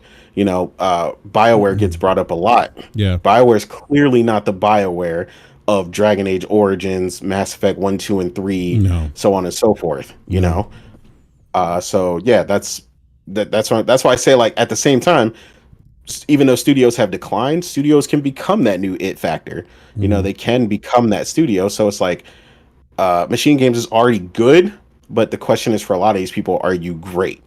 Can you really take anything and everything and make it this, you know, get that untangible factor Hmm. and make it a must-have game? And Hmm. that's really what Microsoft needs right now, is that must-have game. Which one it's going to be, I don't know. Is it going to be any of them? I don't know. But if it's all of them, hey, you know, we're on the right track. And hopefully, like you said, with all these studios now, they can keep up that Yeah. consistency going forward. And that's going to benefit them greatly going forward, along with the growth of the company. So we'll Yeah. see. Yeah. Yeah. We'll see. We'll definitely see. But yeah. So again, I think that's and I think I said this earlier. I think 2024 is looks to be the best year that Xbox has had in quite some time. Definitely best year this console generation for them. Much needed, I think. Much overdue, and I'm excited. Like I'm looking forward to the games they showed. So, what a You know, given. I hate Yep. that wording that just wait said, but yeah, I mean that's really the case. I'm excited for the games Yeah. they Yeah. Me haven't too. shown. Yeah. Yeah, Yeah. yeah. Like I hate to be that person, but yeah, I mean, I'm realistically excited for Avowed. I did say that earlier. Like I'm a fan of Yeah. Yeah. their Yeah. games and Yeah. stuff, so I'm automatically like day one pretty much on that. Mm-hmm. But yeah, the other stuff, like, yeah, I'm waiting in the wings to see. I'm waiting to see some of the stuff that other people were excited for that we haven't seen. I mean, Perfect Dark was announced forever ago. We haven't seen nothing besides like a logo of Perfect Dark Mm-hmm. in forever. I'm Yeah. like, I was like, is Yeah. it dead? Like, Yeah. what's happening? You Yeah. know, like, Yeah. Yeah. It'd be nice to get so a yeah, feel of that. so Yeah. yeah, exactly. So that's why I'm looking forward to that. Fable looks really good at first glance, but again, Yeah. it's been a very long time since they've Mm-hmm. done a Fable. This Mm-hmm. is an entirely different team. Yeah. This is a team that is known to do Forza Horizon. So they've got to do a lot of gear shifting and personnel, you know, change ups and Mm-hmm. additions to the team, and you know, really nail this game to be that Fable feel, you know. And I Mm-hmm. know tons of people that are excited for it, Mm-hmm. including myself, because I liked Fable, and that's one of their Yeah. staples that they lost for a long time. So if they Mm-hmm. can bring it back the way that it used to be, you know, when people really, really loved Fable, that kind of funny Yeah. thing, you know, that funny RPG that didn't really exist and still doesn't really exist right now. There's a total open space for that. If they nail that and it visually looks as good as they're promising, because that's the other thing. Don't promise me them solid visuals and you ain't giving them to me later. That's another thing they get in trouble for. Don't give me that in engine crap.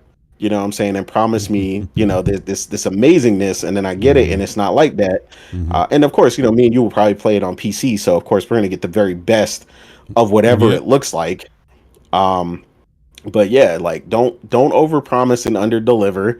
You know, they definitely much more need to get into under promising and over delivering. Needs to be their next thing, because that's been something they have done consistently for a while, and it's like that's Yeah. something that actually hurts them. You know, Yeah. when people are looking forward to your game, and it's like, it comes out and doesn't look that way. I remember, and just to take it back further for, for me and you specifically, I remember seeing the original time when everybody thought it was fake, the Killzone. I think it was Killzone 2, and they showed it and people were, oh, that looks too amazing. It's not going to look that way. And it came out and it looked just as good, if not better. And it's like that's the reaction you want. Is like that. Like, oh man, they exceeded it. Like that's the impression you want from everybody who's looking forward to your stuff. And, hopefully they do. Yeah. Well, like I said, I think some of the live chat said, how in the world did this direct help Xbox? It was so boring. I mean, that's your opinion, boycott, but I for me as a consumer, it actually helped them because they actually may have a returning customer on Game Pass PC, but we don't know how it's going to impact Xbox long term to the business. But regardless, it's that aside, it's still a good showing compared to what they've previously shown and some of the messaging issues they've had. I think this is an improvement for them. So, real quick, want to ask everyone if they could do me a favor, hit that like button if you haven't done so already. Helps out the channel. And if you're new to the show, consider subscribing and hitting the bell notification so you're alerted when we go live. And also big thank you to everyone in the live chat. I was looking at the chat here where we were having the conversation about the Direct and Palworld and should Indiana Jones be third person, and the chat has been great as it always is. A couple console war stuff, but mostly good. So thank you again, Chad. Mm-hmm. But Nate, no, I want to say thank you again, by the way, for answering the call. I know it was kind of the 11th hour, but appreciate you coming on board, and I apologize for the Baldur's Gate 3 rant in the beginning, but it's an amazing game. Man, it was all good, man. I enjoy it. It's nice to talk to people who actually game as opposed to just talk about games, like some people do, man. So yeah, when we get in those passionate moments about games we really enjoy that we actually play, I love it, man. It's a nice change, absolutely, of pace. So absolutely. Well, Nate, I don't know if you want to be found, but if you do, let everyone know where they can find you on Twitter or X or whatever it goes by today. Yeah, it's just at the real Nate on Twitter or X as they call it. I'll write it in the chat just so people can see it. But yeah, on there as usual, posting gaming, talking gaming, occasionally talking to crazy people with crazy takes. But it's all fun and it's all about good games at the end of the day, man. Absolutely. It really is about good games. It's just having fun, enjoying the games, enjoying the experiences that you have with video games. So, so everyone have a great weekend. It's Friday. Maybe go play some video games tonight or this weekend. And we'll be back on Wednesday at 9 p.m. Eastern time. So thank you, everyone, again. Have a great weekend. We'll catch you next time. Peace.